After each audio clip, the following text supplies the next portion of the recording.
Quick question. Ever felt like this guy before? Darn, I wish I had a buddy to play with. I know, I'll make one. Stick buddy. Nah. Rock buddy. Nope. Sink buddy. Almost. Or have you ever tried to get advice from this dude? You're thinking, Caboose, how did you get so good at making friends? I like to make friends too. We could have sandwiches together. Well, I will tell you. But only if you share those sandwiches and the damn peanut butter. If you have, I'm sorry to hear it, but I think it's safe to say we've all been there before. Sometimes in life, it can feel like we don't have many friends. For me, that was the 6th grade. I had just transferred to a new school and knew absolutely no one. It was difficult to adjust and took some time before I truly began to develop relationships with people in my classes. During this time of being awkward and shy and not having many friends, I was able to find refuge in one thing, and that thing was Xbox Live. Now I know not everyone had Xbox Live. For some it was PSN or maybe even PC gaming via some flawless app like Skype. Those were dark times, to say the least. And who could forget the best way of meeting people online, Miiverse. So where are all the girls in Miiverse? What's up, beautiful, right, Shinobi? What's up, beautiful? All right, What's up, me girls? they ran away. Let's go. Oh, this is burn! Oh my god, get the flashlight. I am Grill. I am Yeah, I have to admit, I genuinely enjoyed Miiverse, but I can also admit that it was one of the worst things that ever happened to humanity. Circling back to my story, I had just recently gotten my mom to buy me Xbox Live Gold, so I was spending quite a lot of time online and being your typical toxic and annoying squeaker to my teammates. If you're out there and I betrayed you a dozen times on Halo 3 ranked playlist, I sincerely apologize. Aside from my cousin, I didn't really talk to too many people in game chat and stayed relatively to myself. After getting a new mic, I decided to start hopping into game chat more often and talk to people. What ensued was nothing short of a journey into madness. At least that's the best way I can describe game chat from the early 2000s. After Halo Reach came out, that is when I really began to put myself out there online and try to make new friends. I can honestly say that at least 40% of the people on my friends list today come from the days of when Halo Reach was booming and everybody was playing. I sent out friend requests like candy. If you were a high rank, I sent a friend request. If you had cool armor, I sent a friend request. This of course led to a lot of temporary relationships with little to no contact after about a week or so, but not all of them turned out this way. It was at that time I met one of my first real friends on Xbox Live, and his gamertag was Lower Fob. He would become one of my closest friends throughout middle school, and we never even met in person. Every night after doing my homework, I'd hop online and play some Halo or COD with him.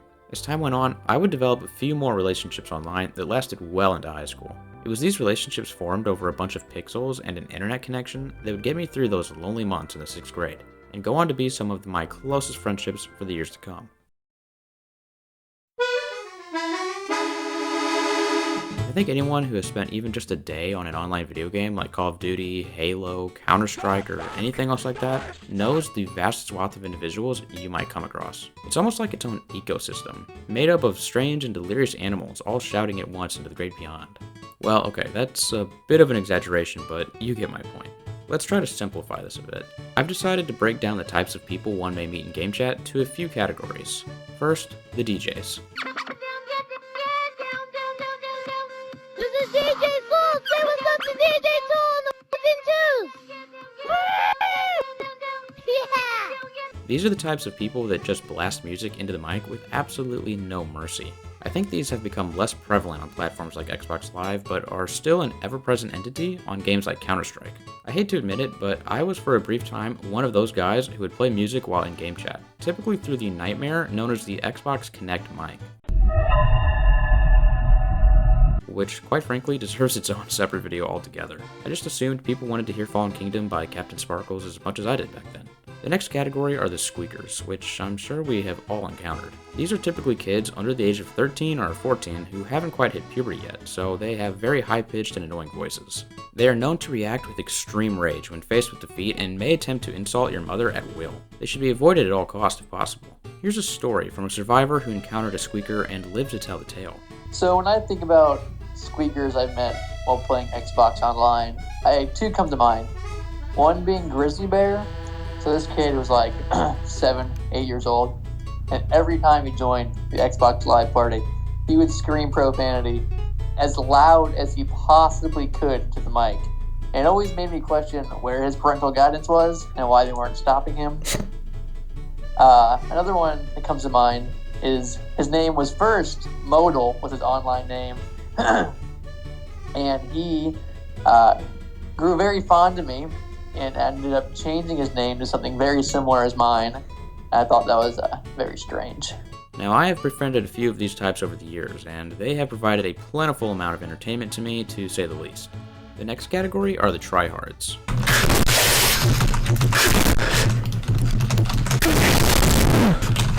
These people are incredibly sweaty and have the sole purpose of winning the match at any cost. They will tell you are trash, they will yell and scream when they themselves do bad, and they will never not be mad.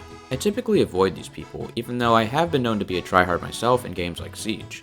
These kinds of folks are really fun to troll as well, so they do have some benefit, I suppose. Beyond these three categories, you will find many interesting and different people online. Young and old, male and barely ever female, near or far. It's a vast and fascinating world out there in gaming.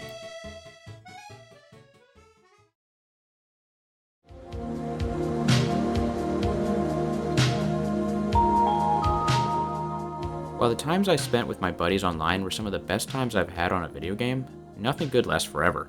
We've all seen this meme before. As funny as it is, this meme really hits home, I'm sure, for a lot of us.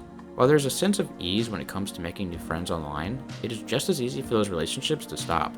As I got older, my group of friends on Xbox Live grew smaller and smaller.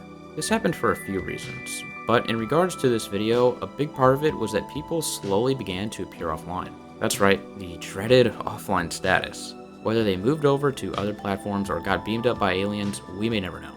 Inevitably, one day we will appear as offline to those we play with now. Of course, real life takes over and people move on from gaming just as they do any other hobby or pastime. As much as it is a meme, it always makes me nostalgic to scroll back through my friends list on Xbox and see the different people I used to talk to, most of whom have appeared offline for years now. I honestly don't even remember most of the people on there, but for the ones that I do, I consider myself blessed to be able to have the fond memories I do with them.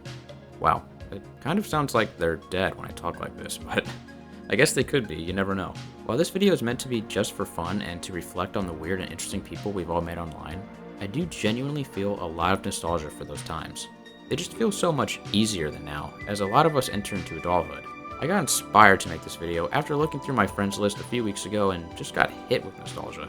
Reflecting on the times past has made me realize how much more I need to enjoy my time with my current friends. Though there is no offline status for real life, thank God, relationships still come and go. Whatever your platform of choice was, I hope this video has stoked some memories within you of times past with friends you may have never even met in person. Making friends online is truly a fascinating experience, and if you find yourself in need of some new friends, maybe give it a try. Or protect your mental health and don't. Either way, thanks for watching, and I'll catch you in the next one. Until next time, peace guys.